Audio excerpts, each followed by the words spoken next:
नमस्कार प्रणाम दोस्तों, मैं आपकी किरण माता रानी का भजन सुनाने जा रही हूँ। आप लोग खूब ढेर से प्यार दुलार दीजिएगा। निबिया का पेड़वा है हो, निबिया का पेड़वा है हो, मंदिर समनवाए सखी ताही ऊपर माई मोरी, झूलली झूलनवाए सखी ताही ऊपर माई मोरी, झूलली झूलनवाए सखी।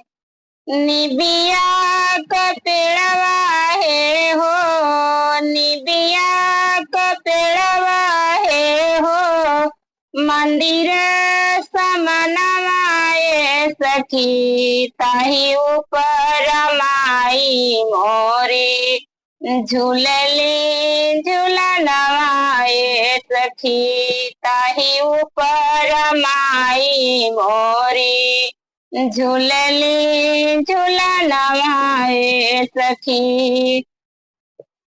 पारी पर झूला झूले सातोरे बहिनिया, पारी पर झूला झूले सातोरे बहिनिया, अड़हुल के हार लेके अइहे रे मलिनिया, अड़हुल के हार लेके अइहे रे मलिनिया, मारेला पतंगवा हाई हो, मारेला पतंगवा हाई हो, भैरो बिरनवाए सखी ताही ऊपर माई मोरी, झूलली झूलनवाए सखी ताही ऊपर माई मोरी, झूलली झूलनवाए सखी।